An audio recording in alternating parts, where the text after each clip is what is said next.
우리 주변의 간식 대부분은 당뇨병 환자에게 절대 금기시 되는 것들이죠. 그렇죠. 하지만 오늘 제가 이야기할 5가지 간식은 완전히 다릅니다. 당뇨병 진단을 받고 먹을 때마다 불안감을 느끼기 시작했을 때 뭘 먹어야 할까? 라고 자문해 본 적 있으신가요? 놀랍게도 많은 사람들이 절대 금기라고 생각하는 간식들 중에서도 혈당을 안정시키고 심지어 허기를 달래줄 수 있는 죄책감 없는 간식이 있습니다. 더욱 놀라운 것은 제가 상담하는 사람들 중 거의 100%가 이러한 간식에 대해 알지 못한다는 것입니다. 오늘 영상에서는 당뇨병 환자들이 안전하게 먹을 수 있는 5가지 죄책감 없는 간식을 공개합니다. 영상을 아직 보지 않으셨다면 아마 이미 피하고 계실지도 몰라요. 자, 시작해볼까요? 하루 종일 무엇을 먹어야 안전할지 고민되는 것이 바로 당뇨입니다. 하지만 모든 간식이 혈당을 무너뜨리는 것은 아닙니다. 그 중에서도 가장 먼저 추천드리고 싶은 간식이 바로 아몬드입니다. 겉으로 보면 아주 평범한 견과류지만 안에는 당뇨 환자에게 꼭 필요한 영양이 가득 담겨 있습니다.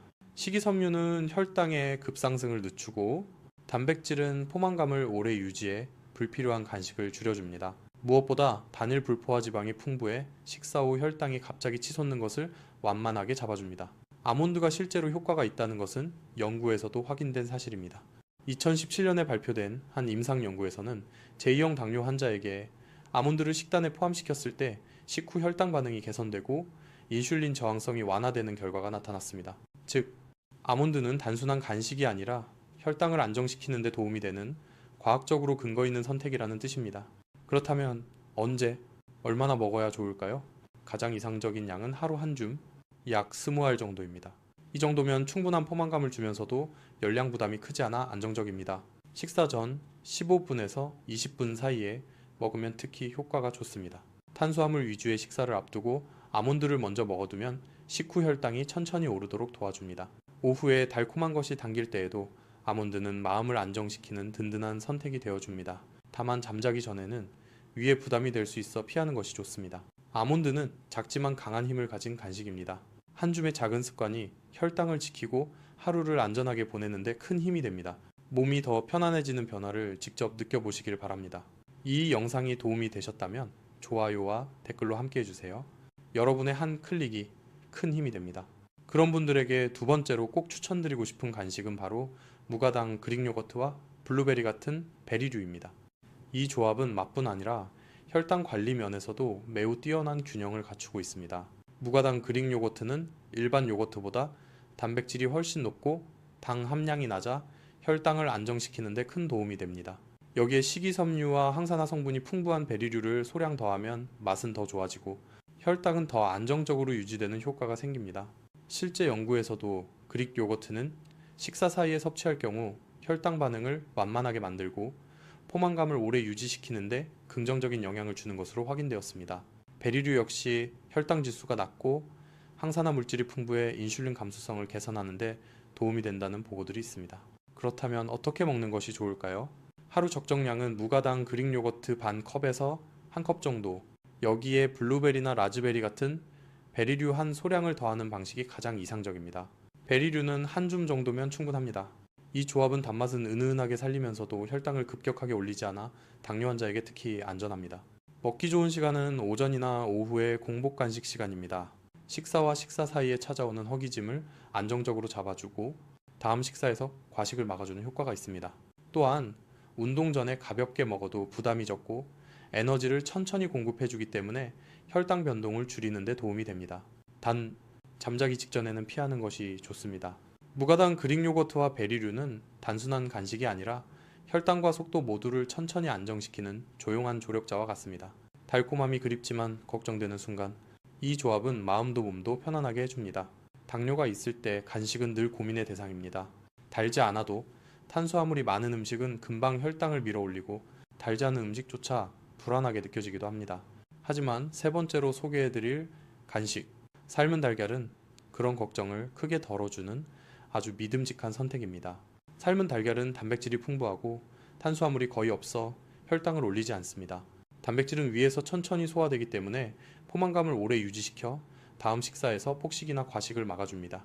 특히 노른자에는 단일 불포화 지방과 여러 비타민, 미네랄이 고르게 들어있어 혈당 조절과 대사 건강에 도움을 줍니다. 일부 연구에서는 고단백 간식이 식후 혈당을 완만하게 만들고 인슐린 반응을 안정시키는데 긍정적인 영향을 준다고 보고했습니다. 달걀은 그 대표적인 고단백 식품입니다. 그렇다면 얼마나 언제 먹는 것이 좋을까요? 하루에 1개에서 2개 정도가 적당합니다. 달걀은 탄수화물이 거의 없어 혈당에는 부담이 없지만 칼로리는 있기 때문에 한꺼번에 많은 양을 먹는 것보다는 적당량을 꾸준히 먹는 것이 좋습니다. 특히 계란을 소금에 많이 찍어 먹는 습관이 있다면 혈압 관리를 위해 소금은 되도록 줄여 드시는 것이 좋습니다. 먹기 좋은 시점은 오후 배고픔이 강하게 느껴질 때 또는 아침에 급하게 단 음식을 찾게 될 때 대신 선택하는 것입니다. 삶은 달걀 하나는 빠르게 포만감을 주고 단 음식에 대한 갈망을 줄여 혈당을 안정시키는 데 도움이 됩니다. 외출할 때 휴대하기도 쉬워 갑작스러운 허기를 잡아주는 간식으로도 아주 좋습니다. 삶은 달걀은 단순하고 소박하지만 그 효과는 결코 가볍지 않습니다. 어지럽게 올라가는 혈당을 잠시 멈춰주고 마음까지 편안하게 만들어주는 든든한 간식입니다. 꾸준히 챙기면 하루의 리듬이 훨씬 안정적으로 변하는 것을 느낄 수 있습니다. 네 번째로 추천해드리고 싶은 간식은 에다마메입니다. 에다마메는 겉보기에는 평범해 보이지만 당뇨병 환자에게는 믿을 수 있고 믿을 수 있는 간식입니다. 에다마메는 혈당 지수가 매우 낮고 식물성 단백질과 섬유질이 풍부하여 혈당 수치를 천천히 상승시킵니다. 단맛은 없지만 포만감을 오래 유지해주고 소화가 느리기 때문에 다음 식사 때 과식을 예방하는 데 도움이 됩니다. 게다가 에다마메는 삶기만 하면 되는 간편하고 조리가 간편하며 영양가도 높아 누구나 좋아하는 간식입니다. 특히 에다마메 콩을 하나하나 손으로 껍질을 벗기면 천천히 먹는 습관을 들이는 데 도움이 됩니다. 이러한 작은 행동은 혈당 조절에 매우 효과적입니다. 음식이 너무 빨리 입에 들어가면 혈당이 급격히 상승할 수 있지만 천천히 먹으면 혈당이 서서히 증가합니다. 실제로 많은 노인들이 이러한 간식을 즐겨 먹습니다. 자연스럽게 천천히 먹으면 포만감이 오래 지속됩니다. 얼마나 많이 먹어야 할까요? 하루에 작은 그릇 한 그릇 약 13, 34컵 정도가 이상적입니다. 이 정도면은 혈당을 높이지 않고도 포만감을 유지할 수 있습니다. 특히 배가 고프거나 오후에 단 음식이 먹고 싶을 때 식전에 콩을 섭취하는 것이 좋습니다. 식전에 콩을 섭취하면 식후 혈당 급등을 줄이는 데 도움이 되고 식간에 콩을 섭취하면 혈당 변동을 줄여 생체 리듬을 안정시키는 데 도움이 됩니다. 에다마메는 저렴하고 구하기도 쉽습니다.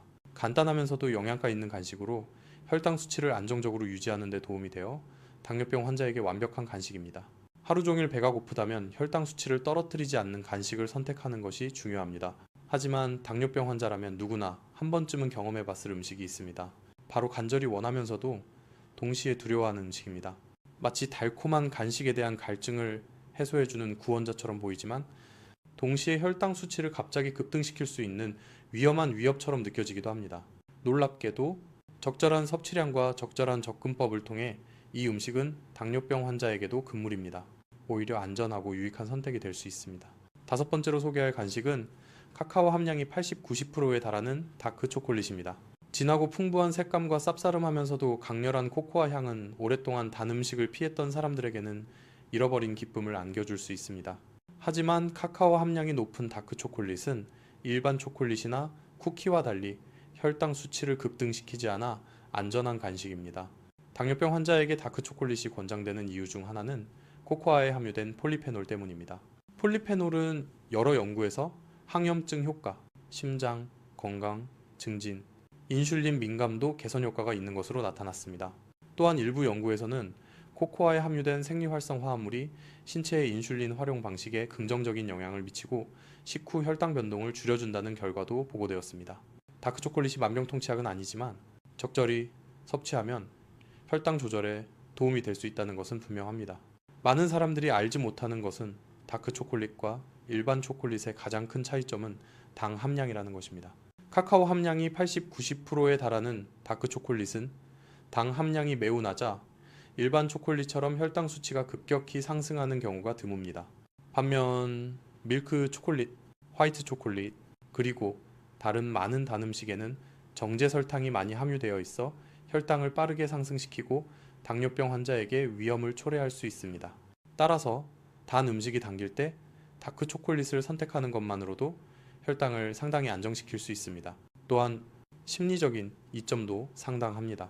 많은 당뇨병 환자들이 설탕 섭취를 피하는 방법을 알고 있지만 단 음식에 대한 갈망이 때때로 그들의 이성을 압도할 수 있습니다. 단 음식을 갑자기 끊으면 뇌에 스트레스를 주어 단 음식에 대한 갈망이 더 강해지고 이는 폭식과 혈당 급등으로 이어질 수 있습니다. 은은한 단맛과 풍부한 코코아 향이 특징인 다크 초콜릿은 갈망을 줄이고 마음을 차분하게 하며 불필요한 과식을 예방하는 데 도움이 될 수 있습니다. 또한 다크 초콜릿에는 적당량의 코코아 버터가 함유되어 있어 포만감을 유지하는 데 도움이 됩니다. 포만감을 유지하면 간식에 대한 갈망을 줄이고 궁극적으로 하루 종일 혈당 변동을 안정시키는 데 도움이 됩니다. 이는 당뇨병 환자의 식습관 조절에 중요합니다. 자주 배가 고프거나 단 음식이 먹고 싶을 때 다크 초콜릿은 간식뿐만 아니라 식욕 조절 도구로도 활용할 수 있습니다. 하지만 그렇다고 해서 과식해도 된다는 것은 아닙니다. 코코아 함량이 높더라도 초콜릿에는 여전히 칼로리가 포함되어 있으며 과다 섭취는 체중 증가 및 지방 축적으로 이어질 수 있습니다. 따라서 가장 안전한 섭취량은 12-10개 또는 작은 조각 한두 개입니다. 이 정도면 혈당이나 칼로리 부담 없이 충분한 단맛을 즐길 수 있습니다. 코코아 함량이 80-90%인 초콜릿을 선택하는 것이 중요합니다. 코코아 함량이 70%인 초콜릿은 당분이 상대적으로 높아 당뇨병 환자에게는 적합하지 않습니다. 그렇다면 초콜릿을 먹기 가장 좋은 시간은 언제일까요? 가장 좋은 시간은 아침부터 오후까지, 즉 허기가 질 때입니다. 이때 다크 초콜릿 한 조각을 먹으면 폭식 위험을 크게 줄이고 혈당 수치를 안정적으로 유지하는 데 도움이 됩니다. 단 음료나 간식 대신 다크 초콜릿을 선택하면 생체 리듬이 더욱 안정됩니다. 어떤 사람들은 점심 식사 후 다크 초콜릿을 디저트로 즐겨 설탕에 대한 갈망을 자연스럽게 줄이기도 합니다. 하지만 코코아는 밤늦게 각성 효과를 줄 수 있으므로 피하는 것이 좋습니다. 수면 부족은 다음날 혈당 조절을 더욱 어렵게 만들 수 있습니다. 다크 초콜릿에는 마그네슘과 같은 미네랄이 함유되어 있어 이완과 에너지 대사에 도움을 줍니다. 코코아 함량은 적지만 세로토닌과 엔도르핀 분비에 긍정적인 영향을 미쳐 스트레스를 줄이는 데 도움이 됩니다. 스트레스 자체가 혈당 수치를 높이는 요인이기 때문에 특히 당뇨병 환자에게 유익합니다. 물론 모든 사람이 다크 초콜릿의 쓴맛에 바로 익숙해지는 것은 아닙니다. 특히 노인들은 처음에는 너무 쓰다고 느낄 수 있습니다. 그렇기 때문에 다크 초콜릿은 5위에 올랐습니다. 하지만 시간이 지나면서 많은 사람들이 혈당을 안정시키는 데에는 세 가지 큰 기둥이 있습니다. 이 세 가지는 서로 연결되어 있으며 하나라도 무너지면 혈당 관리 전체가 흔들리게 됩니다. 당뇨를 오래 앓은 분들 혹은 이제 막 진단을 받은 분들 모두가 가장 먼저 이해해야 할 부분이 바로 이 세 가지입니다. 첫 번째 기둥은 잠입니다. 아침 공복 혈당이 높은 가장 흔한 이유가 바로 새벽에 일어나는 이른바 새벽 현상입니다. 우리 몸에서는 새벽이 되면 코르티솔과 성장 호르몬 같은 호르몬이 자연스럽게 분비되어 혈당을 조금 올리는 작용을 합니다. 이것은 정상적인 생리 현상이지만 잠이 부족하거나 자는 동안 자주 깨면 이 과정이 과하게 일어나 아침 혈당이 유난히 높게 나타납니다. 밤사이 혈당이 충분히 내려가지 못하기 때문에 아침에 측정하면 항상 높게 나오는 것입니다. 잠이 단순한 휴식이 아니라 혈당을 재정비하는 시간이라는 사실을 많은 분들이 간과합니다. 두 번째 기둥은 운동입니다. 운동을 하면 근육세포가 깨어나 문을 열고 포도당을 에너지로 받아들이기 시작합니다. 원래는 인슐린이 이 문을 열어주는 역할을 하지만 운동을 하면 근육이 스스로 문을 여는 능력이 생기면서 혈액 속에 떠다니던 포도당을 적극적으로 사용합니다. 그래서 운동은 혈당을 직접적으로 낮출 뿐 아니라 인슐린이 더 효율적으로 작동하도록 돕습니다. 꾸준히 움직이면 인슐린 저항성이 완화되고 체지방이 줄어들며 혈당 변동도 훨씬 안정적으로 변합니다. 세 번째 기둥은 식단입니다. 당뇨병은 결국 세포가 우리가 자주 먹어온 음식에 반응하지 않는 상태, 특히 탄수화물과 정제당에 대해 반항하는 상태라고 할 수 있습니다. 겉으로는 아무렇지 않아 보이지만 세포는 더 이상 포도당을 받아들이고 싶지 않은 상태가 되어 문을 닫아버립니다. 문제는 뇌는 여전히 우리가 익숙하게 먹어왔던 음식을 원한다는 것입니다. 바로 이 간극이 당뇨에 어려움을 만들어냅니다. 입맛은 옛날 기억을 찾고 몸은 거부 반응을 일으키고 혈당은 그 사이에서 요동칩니다. 이 갈등을 해결하려면 결국 결단이 필요합니다. 자신이 좋아하던 음식 중에서 혈당을 급격히 올리는 음식은 과감하게 내려놓아야 합니다. 그게 때로는 가장 맛있는 빵일 수도 있고 달콤한 음료일 수도 있으며 밤마다 찾던 간식일 수도 있습니다. 그러나 이를 줄이고 새로운 식단을 받아들이기 시작할 때 세포는 서서히 숨을 돌리고 인슐린 저항성도 완화되며 혈당 역시 안정되는 방향으로 흐르게 됩니다. 당뇨는 단순히 무엇을 먹지 말아야 하는 병이 아니라 나의 오랜 습관과 취향을 재정비하는 과정입니다. 세 가지 기둥을 동시에 세워야 혈당도 균형을 되찾습니다. 잠은 몸을 회복시키고, 운동은 세포의 문을 열어주며, 식단은 혈당을 올리는 뿌리를 바로잡습니다. 오늘부터 이 세 가지 중 하나라도 더 단단히 세우기 시작한다면 당신의 혈당은 분명히 더 좋은 방향으로 움직이기 시작할 것입니다. 혈당이 좋아지고 있는지 혹은 더 나빠지고 있는지를 알아차리는 것은 당뇨 관리에서 매우 중요합니다. 몸은 항상 신호를 보내고 있으며 그 신호를 잘 읽으면 지금의 방향이 올바른지 혹은 조정이 필요한지 판단할 수 있습니다. 먼저 희망적인 변화부터 살펴보면 좋습니다. 공복 혈당이 빠르게 안정되고 정상 범위에 가까워지는 것은 매우 긍정적인 신호입니다. 또한 HbA1c 수치가 서서히 내려가고 해서 6% 범위로 들어오면 장기적인 혈당 조절이 개선되고 있다는 뜻입니다. 잇몸이나 피부에 염증 반응이 줄고 잦던 감염이 눈에 띄게 줄어드는 것도 혈당이 안정되고 면역 기능이 회복되고 있다는 중요한 표시입니다. 그러나 반대로 혈당이 악화되고 있다는 신호들도 분명합니다. 이런 신호가 나타난다면 가능한 한 빨리 전문의 진료를 받아야 합니다. 첫 번째는 손톱의 변화입니다. 손톱의 세로 방향의 깊은 골이 많아지고 건조해지거나 쉽게 부러지며 노란색이나 연두색으로 변색되는 경우가 있습니다. 이는 미세혈관 순환이 좋지 않거나 곰팡이 감염, 세균 감염과 관련될 수 있습니다. 혈당이 높을수록 이런 문제는 더 쉽게 발생합니다. 두 번째는 몸의 형태 변화입니다. 팔다리는 가늘어지고 복부만 불룩하게 나오는 이른바 거미체형이 나타나면 코르티솔이라는 호르몬이 높은 상태일 가능성이 있습니다. 코르티솔이 높아지면 근육이 빠르게 소실되고 배 주변 지방이 늘어날 뿐 아니라 혈당을 매우 급격하게 올릴 수 있습니다. 이와 함께 목 뒤에 살 혹처럼 지방이 쌓이는 현상, 흔히 버팔로 험프라고 불리는 증상이 동반되기도 합니다. 세 번째는 잇몸 질환입니다. 잇몸이 반복적으로 붓고 피가 나거나 치주염이 자주 생기고 감염이 계속되는 경우가 있습니다. 혈당이 높은 상태가 오래 지속되면 면역 기능이 약해지고 염증이 쉽게 생기기 때문에 나타나는 현상입니다. 그대로 두면 치아 건강뿐 아니라 전신 염증으로 이어질 위험도 있습니다. 네 번째는 시력 변화입니다. 한쪽 눈이 흐려 보이거나 전체적으로 시야가 흐릿해지는 경우는 당뇨, 망막병증의 신호일 수 있습니다.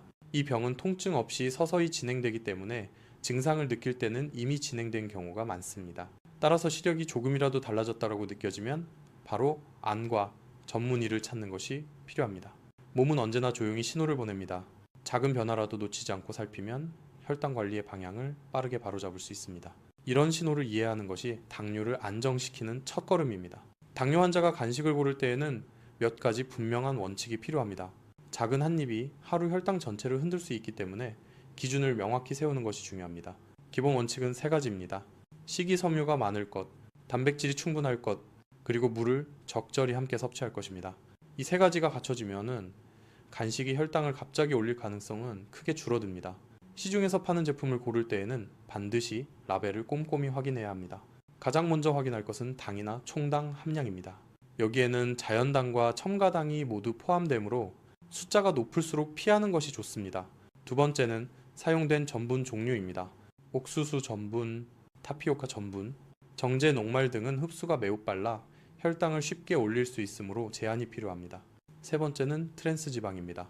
트랜스 지방은 심혈관 질환 위험을 높이기 때문에 최소한의 제품을 고르는 것이 좋습니다. 표기상 0%라 해도 아주 소량은 포함될 수 있기 때문에 성분이 단순하고 기름이 적은 제품을 선택하는 것이 안전합니다.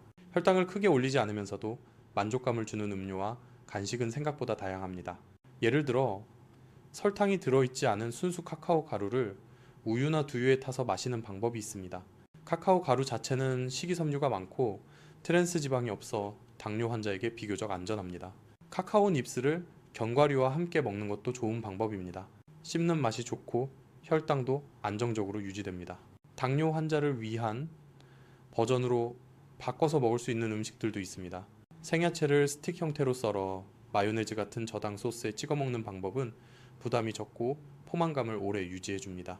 케첩은 당이 많아 피하는 것이 좋습니다.